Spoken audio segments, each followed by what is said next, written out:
Bonjour et bienvenue sur Warhammer Chronique, l'émission où vous allez plonger dans l'un des nombreux récits du monde de Warhammer. Aujourd'hui, place à la face sombre des elfes, les cruels et dangereux corsaires de Naggaroth, les Drukhis, comme on les appelle dans le monde de Warhammer. Si vous aimez notre contenu, n'hésitez pas à partager la chaîne et à vous abonner. Et n'oubliez pas, dans le monde dangereux de Warhammer, le port du casque est fortement conseillé. Bon voyage. Lettre du grand théogoniste à Karl Franz.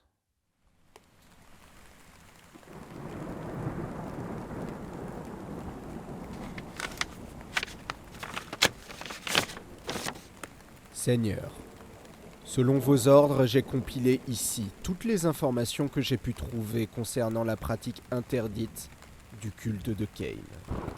Malheureusement, Johan Hellström, premier de mes prédécesseurs dans cette tâche, a fait purifier une grande quantité d'ouvrages dans les flammes.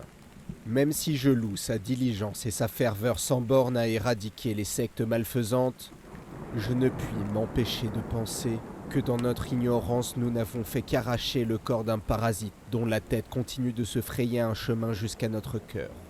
Suite à la lecture des informations que je suis parvenu à rassembler, je m'avoue très alarmé par mes découvertes et suggère la réunion immédiate d'un concile pour traiter de cette menace.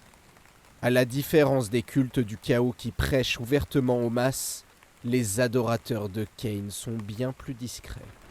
Et grâce au peu de connaissances que je possède sur le sujet et aux manuscrits qui furent récupérés, je puis affirmer sans aucun doute que même en cette époque éclairée, nombreux sont ceux qui vénèrent le dieu du meurtre. Les premières traces de ce culte dans les archives impériales remontent à l'an 80 du calendrier de Sigmar, lorsque les agents du théogoniste ont découvert l'existence d'un foyer d'adoration dans la ville de Marienburg. Ses membres finirent évidemment sur le bûcher, mais pas avant que la torture ne nous révèle que le culte était ancré bien plus profondément que nous ne le suspections. De nombreux fidèles venaient des fermes et villages des environs et avaient été en contact avec le peuple des elfes. J'ai donc étendu mes recherches aux écrits de la littérature elfique, et il semble que Khaine fasse partie intégrante des croyances de ce peuple. Même pour ceux d'entre eux qui repoussent sa vénération, Khaine est un élément nécessaire à leur conception de l'existence. Il ne peut y avoir de plaisir sans la douleur, et de bien sans le mal. De tels errements expliquent certainement leurs fréquentes guerres fratricides. Les elfes d'une province nommée Naggaroth furent des adorateurs zélés de Khaine. Cette vénération, renforcée par une lutte constante contre les armées du chaos venues du nord, a fait de ces elfes des êtres d'une grande brutalité. Si je comprends bien leur discours, il semble que cette sombre race se soit complue dans de nombreuses sources de plaisir. Et ce n'est qu'au travers du culte de Khaine qu'ils devinrent une nation soudée, ce qui les mena à la guerre civile contre leurs frères. Lorsque les elfes exilés s'enfuirent de Naggaroth, le culte de Khaine devint florissant dans la nouvelle contrée.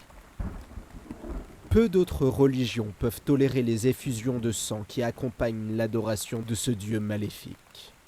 Ceux qui s'opposent à lui dans cette nouvelle contrée, qui fut nommée Naggaroth, se retrouvent bientôt sur un autel, condamnés à être sacrifiés en son nom, et la dépravation engendrée par le culte officiel de Khaine dépasse l'entendement. Il nous faut être vigilants et nous préparer à agir. Qui sait combien ont déjà été sacrifiés au nom de Khaine dans notre Saint-Empire? Il est dans la nature de ceux qui vénèrent Khaine de demeurer silencieux et de comploter. Mais si le culte devait jamais prendre de l'emprise sur la population, les conséquences en seraient catastrophiques.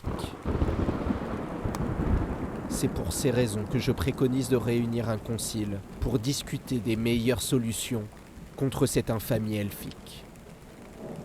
Que Sigmar nous protège. Votre dévoué grand théogoniste, Volkmar. Une balade en terre bretonnienne. La journée s'annonçait plutôt belle. Monté sur son sang-froid, caressant d'un air absent la texture rugueuse de sa selle en peau d'orque, le seigneur Yörl observait l'armée des humains déployée devant lui. Crois-tu qu'il songe sérieusement à nous combattre ? Yörl se tourna vers Kalek, son conseiller. Il me semble bien, monseigneur. Kalek laissa traîner son regard sur les armées des terres que les humains appelaient Bretonnie. Ils ont de la cavalerie, sire, et nous sommes à découvert. En effet. Fais amener les esclaves. Kalek. Sire ? Le visage du conseiller était comme à l'accoutumée, dénué de toute expression. Mais le ton de sa voix fit sourciller le jeune noble elfe noir. Cela te pose-t-il un quelconque problème ? Non, seigneur Yörl. Je suis simplement curieux de savoir quel plan astucieux vous avez imaginé. Fais amener les esclaves et tu le verras bien. Impatient conseiller. Yörl affichait un sourire d'un air mauvais. L'ordre fut donné et à peu près 500 esclaves étaient poussés sur le champ de bataille par les fouets de leurs gardiens. Laissez-les partir ! Les cordes qui entravaient les esclaves furent coupées, mais ceux-ci tournaient en rond, ne sachant que faire. Fuyez, bande de vermines ! Yörl hurla en langue humaine, debout sur ses étriers, et leur faisant signe de s'éloigner. Les esclaves lui jetèrent un dernier regard apeuré et se mirent à courir vers les lignes bretonniennes. Mais, seigneur, songez donc à ce que vous perdez dans cette opération. Tous ces esclaves. Kalek, mon ami, ce que l'on gagne n'a aucune valeur si on ne survit pas pour en profiter. Yörl se tourna vers Saradane, qui dirigeait les arbalétriers, et lui fit signe de la tête. L'elfe noir leva la main, et une centaine d'arbalètes à répétition furent épaulées. Le bras de Saradane retomba, et l'air s'emplit d'une pluie de carreaux qui criblèrent les esclaves en fuite. Les salles se succédèrent rapidement, abattant toujours plus d'humains, ralentis par leurs camarades morts sur lesquels ils trébuchaient. Un homme particulièrement agile ou chanceux courait encore et encore, et bientôt les acclamations de l'armée bretonnienne résonnèrent sur la plaine pour l'encourager. Saradane regarda Yörl, qui lui fit un nouveau signe. D'un geste, il ordonna à ses guerriers de baisser leurs armes. Les vivas des Bretonniens ne faisaient que s'amplifier, et l'esclave avait presque traversé la moitié de la plaine. Avec nonchalance, Yörl se pencha lentement et détacha de sa selle sa propre arbalète à répétition. En apprêtant son tir, il vit qu'un groupe de roturiers bretonniens s'était élancé pour aller chercher l'humain débraillé que la fatigue avait ralenti. Yörl prit une inspiration et ferma les yeux avant de presser la détente de l'arme. Et il paraissait évident qu'il allait rater sa cible, mais sa trajectoire changea soudain et dévia vers la droite. Le tir de l'arme magique pourchassait maintenant l'esclave, qui regardait par-dessus son épaule et poussa un hurlement avant que le carreau ne se fiche entre ses omoplates. Les encouragements de l'ennemi se changèrent en gémissements. Yörl étendit la main pour désigner le carnage et les monticules de cadavres entassés qui souillaient l'herbe de la plaine. Déjà les corbeaux s'étaient posés pour se repaître des corps encore chauds. Yörl crut remarquer un léger mouvement et vit que ces unités d'ombre, venues des montagnes escarpées de Nagaroth, avaient déjà pris position parmi les morts. « Eh bien, Kalek, il me semble que tu me disais quelque chose à propos de la cavalerie et des terrains découverts. » Kalek ne répondit pas et dissimula sa rancœur, que Yörl sembla cependant remarquer. Le jeune seigneur tendit sa main droite, paume ouverte, et resta ainsi pendant un instant. Une expression de mécontentement apparut rapidement sur son visage. « Ma lance !» Le seigneur parla sèchement et se tourna vers l'elfe noir qui se tenait derrière sa monture. Ce petit nouveau devrait faire des progrès, s'il tenait à la vie, songea Yörl en refermant ses doigts sur la lance de cavalerie. 2 rubans attachés à sa pointe flottaient au vent, l'un noir et l'autre d'un bleu glacial. Faisant reposer son arme sur l'un des étriers ouvragés, il se tourna vers sa gauche et parla aux autres chevaliers. « Il semble que ces humains comptent se battre. » Jarl parla avec un rictus. Il enfonça ses éperons dans le flanc de son sang-froid. Un solide lézard bipède doté de dents acérées. Et ses chevaliers se mirent en formation autour de lui. L'infanterie les contourna par la droite et la gauche et se mit à couvert derrière des piles de cadavres. « Je veux la tête de leur général !» Jarl se sentit envahir par la combativité. Son sang bouillonnait dans ses veines. L'anticipation du combat à venir le faisait halter, tandis que son unité pivotait pour faire face aux Bretoniens, qui semblaient détenir le plus grand étendard de l'ennemi. C'est là que devait se trouver son adversaire désigné, et Jarl sourit intérieurement. Un autre trophée ornerait les murs de son donjon lorsqu'il serait revenu à Nagaroth. Jarl fit basculer sa lance à l'horizontale. Les humains tentèrent une contre-charge, mais les amas de cadavres entravaient leurs chevaux. Le hennissement mêlé au rugissement des sang-froids résonnèrent aux oreilles de Jarl. L'elfe noir voyait le général ennemi. Il chevauchait un fier destrier noir, dont on eût pensé qu'il avait été élevé à Nagaroth. Sa main brandissait une épée, probablement bénie. Leurs regards se croisèrent, et l'humain leva sa lame, prêt à frapper. Son bouclier ramené contre sa poitrine pour détourner la lance de Jarl. Les yeux de l'humain se détournèrent un instant lorsque sa monture trébucha sur un corps. Jarl s'élança alors en décalant la course du sang-froid vers sa gauche, et fit rapidement passer sa lance dans son autre main. Le duc tenta de faire de même avec son bouclier, mais fut trop lent. La lance pénétra l'armure juste sous le bras qui tenait l'épée, faisant vider les étriers aux Bretoniens. Le sang-froid se jeta sur le cheval noir, et ses mâchoires se refermèrent sur la gorge de l'animal, dans une grande gerbe de sang. Hurlant sa joie, Jarl observa les alentours. Tout autour de lui, ses chevaliers se battaient. Il y avait eu quelques pertes, mais pas autant que chez l'ennemi. « Abreuvez vos lames, compagnons !» Le seigneur jeta son arme brisée au sol et tira une longue épée de son fourreau. Une lance de cavalerie sortit de la mêlée pour tenter de l'atteindre au visage. Mais Jarl la détourna avec aisance d'un revers désinvolte. Et sa contre-attaque vint s'écraser sur le bouclier de l'humain qu'il fit presque tomber à bas de sa monture.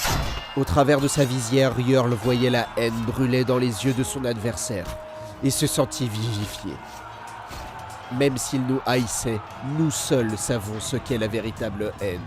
Il leva son épée en poussant un juron et détourna au dernier moment la trajectoire arrondie de son cou, qui passa sous le bouclier de son ennemi et lui trancha la jambe à hauteur de genou.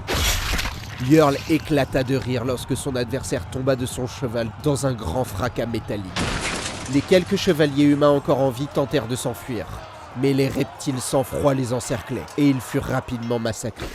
Tout autour de lui, les corps des Bretoniens, morts ou mourants, étaient éparpillés au milieu des cadavres d'esclaves.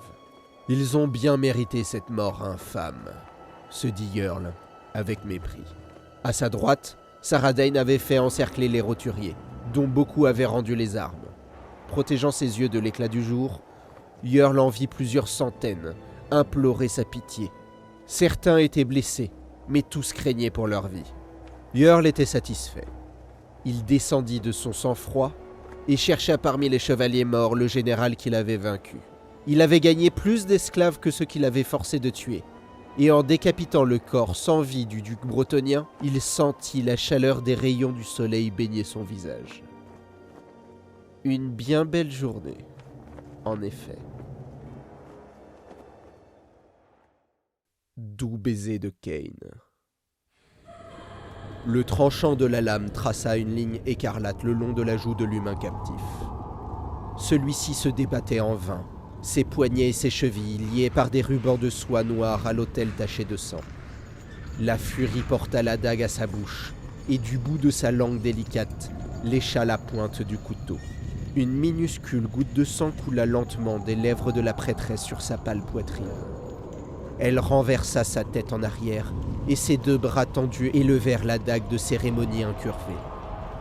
Un violent hurlement monta du plus profond de son être, et elle abattit la dague.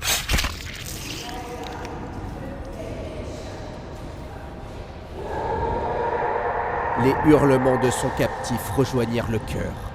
fournissant un accompagnement parfait au rituel de mort. En prenant une profonde inspiration, elle retira la lame qui s'échappa d'entre ses doigts couverts de sang et tomba sur le sol du temple. Avec une agilité qu'aucun humain ne pourrait jamais égaler, elle sauta à califourchon sur l'autel, ses longues jambes fines et musclées entourant la poitrine du mourant. Son dos s'incurva lentement jusqu'à ce que son visage ne soit plus qu'à quelques centimètres des yeux exorbités de sa victime.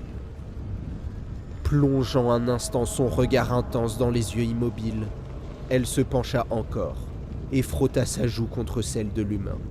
Elle passa ses lèvres d'un rouge profond contre son oreille et laissa ses longs cheveux noirs lui recouvrir le visage. Dans un doux murmure, sa victime l'entendit lui parler dans sa langue natale. Sa voix avait perdu les intonations cassantes de la langue des Drukhis, et elle commençait par émettre un long ronronnement de satisfaction. Il paraît que le cerveau continue de fonctionner. Encore quelques minutes après l'arrêt du cœur. Mais je vois l'étincelle de vie mourir au fond de tes yeux, humain. Son sourire se fit plus large, tandis qu'elle faisait courir son doigt dans le sang qui s'écoulait de la joue de l'homme. Sache ceci avant de mourir. Ton corps servira à mon plaisir longtemps après l'envol de ton âme. Je boirai à tes blessures, et quand ma soif sera épanchée, je me baignerai dans ton sang. Ce n'est que lorsque ton cadavre sera froid que je jetterai la carcasse de ta dépouille aux bêtes pour qu'elles puissent s'en repaître. Elle releva la tête et pressa ses cuisses contre le soldat agonisant. Ses longs doigts fins tracèrent délicatement des runes arcaniques de sang sur le large torse. Kain allait la récompenser pour ce sacrifice, et ce soir, elle allait se délecter de son don de beauté éternelle. Elle se sentit envahie par une joie éphémère, et son esprit fut submergé par l'extase. Mais cela ne dura que le temps de quelques battements de cœur, et fit bientôt place à une amère pensée. Kain était un dieu capricieux, et demain peut-être, elle-même se retrouverait sous la lame sacrificielle. Mais pour l'instant... La frontière avec le chaos. Délek fut tiré de son sommeil par le mugissement des cordes d'alarme. L'alerte avait été donnée, mais il entendit au moins 3 autres cornes résonner au loin. Il avait très mal dormi. Son sommeil avait été perturbé par des visions atroces de créatures monstrueuses. De nombreux Drukhis étaient rendus fous par des cauchemars qui hantaient ceux qui gardaient les terres du nord de Nagaroth. Il n'était d'ailleurs pas rare qu'un des soldats se jette du haut d'une de ces tours, surgissant de la lande à intervalles réguliers. Parfois, ils allaient jusqu'à tuer leurs propres compagnons avant d'en finir avec la vie. Un sourire méprisant monta aux lèvres de Délek. Il songea que si ces individus agissaient ainsi, c'est parce qu'ils étaient faibles et qu'ils le méritaient. Délek enfila en hâte sa côte de maille et ramassa son arbalète avant de s'engager en courant dans l'étroit escalier en spirale. Il atteignit sa meurtrière et tenta d'apercevoir quel danger s'approchait d'eux. En regardant vers l'est, il vit qu'une brume épaisse enveloppait déjà la tour voisine. Un sentiment de malaise le saisit, et il sentit son estomac se nouer. Il n'avait encore jamais vu de brume si dense, ou qui s'élevait si haut dans le ciel. D'épaisses vrilles de l'étrange brouillard s'élevaient déjà vers lui, et ils s'infiltrèrent par la meurtrière ouverte dans le mur devant lui, comme des tentacules qui auraient tenté de le saisir. En scrutant le nuage gris et tourbillonnant, il crut déceler un mouvement. Quelque chose grimpait rapidement les marches, qui sertissaient le pic. Les tours de guet s'élevaient à une centaine de mètres dans le ciel, petite forteresse au sommet de longues colonnes de pierre. Elle avait été construite pour tenir lieu de première ligne de défense contre les incursions du chaos, qui déferlaient sporadiquement des désolations nordiques. Délek engagea un magasin de carreaux dans son arbalète à répétition et ajusta sa visée vers les escaliers. Ceux qui escaladaient la tour le faisaient à grande vitesse et seraient bientôt sur eux. Il entendit dans les niveaux inférieurs les voix des gardes qui tiraient presque immédiatement, suivis par les cliquetis caractéristiques des épées. Puis il vit le premier de ses adversaires. Il était énorme. mais seules ses cornes immenses et son épée massive se détachaient de la brume. Derrière lui en arrivait un autre, puis un autre, puis un autre encore. Delek n'hésita pas une seule seconde et tira une salve sur les monstres. Il toucha le premier, qui dégringola dans les escaliers. Le son des centaines de carreaux sifflants décochés par les arbalètes emplissait le corridor, mais les créatures continuaient d'avancer. Et pour chacune qui tombait, il semblait en émerger deux autres du brouillard. L'elfe noir entendit tirer une baliste à répétition à l'étage supérieur. Ces énormes projectiles traversaient les brumes, et leur sifflement aigu était souvent suivi d'un bruit sourd. Ces créatures étaient si nombreuses qu'aucun tir n'était perdu. Pendant un court instant, Delek vit qu'ils avaient l'avantage. Les démons ne parvenaient pas à s'approcher de leur position et se faisaient faucher par l'impressionnante quantité de projectiles. Le seigneur de la Horde apparut alors. Delek entendit d'abord un rugissement qui lui glaça le sang et repéra vite d'où provenait le son. Une créature massive descendait du ciel, ridiculisant par sa taille même les plus grands des démons qui escaladaient la tour. Ses ailes d'une envergure monstrueuse freinèrent sa chute et elle atterrit au sommet des marches. Le fouet enflammé qu'elle tenait dans sa main éclairait les ténèbres, révélant toujours plus de démons inférieurs. Avec une férocité renouvelée, la horde démoniaque chargea à nouveau la forteresse. La rapidité de l'assaut surprit Delek, et il fut soulagé d'entendre sonner le signal de la retraite. Il entendit monter du bas de l'escalier la plainte métallique de la herse qui céda soudain dans un vacarme assourdissant. Et la horde des démons se déversa dans la tour. À l'approche du haut des escaliers, il s'aperçut que les gardes du sommet de la tour reculaient devant quelque chose. Les accablant de jurons, l'arbalétrier tenta de trouver une échappatoire et se souvint d'avoir repéré à quelques mètres de là la porte d'un réduit. Il s'y précipita et plaça un solide madrier en travers de l'épaisse porte en bois. Jetant un rapide coup d'œil dans la pièce, il réalisa qu'elle n'avait pas d'autre issue. Elle n'avait que 4 solides murs de pierre et la porte qu'il avait fermée derrière lui. À l'extérieur, il entendait le crissement des griffes des démons sur les marches de pierre, et tandis qu'ils passaient devant sa cachette, leurs ombres menaçantes filtraient sous la porte. Le cœur de Delek battait à tout rompre. Il s'attendait à ce que les démons enfoncent la porte. Mais aucun ne vint. Les cris des défenseurs des niveaux supérieurs annoncèrent que les démons avaient percé leur défense. Puis, un silence pesant s'abattit sur la tour.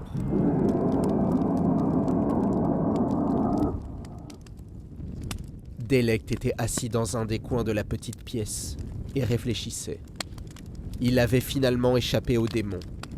Combien de temps s'était-il écoulé depuis ? Était-il parti ? Y avait-il d'autres survivants dans les autres tours ? Un millier de questions demeurant sans réponse torturaient son esprit.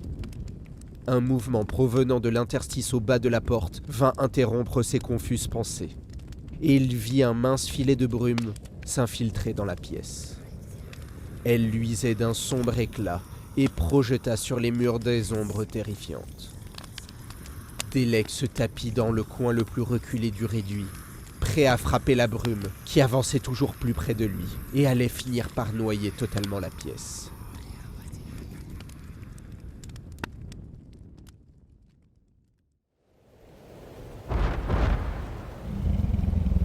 Le seigneur Dranak descendit de son dragon noir.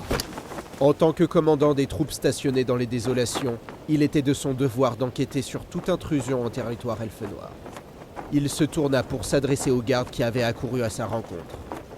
Au rapport, 2 des tours ont été prises, monseigneur. Les brumes se sont maintenant retirées, et nos éclaireurs ont pu y pénétrer. Le garde tenta de reprendre son souffle, et se mit au garde à vous, tandis qu'il s'adressait à son maître. y a-t-il des survivants ? Aucun, seigneur.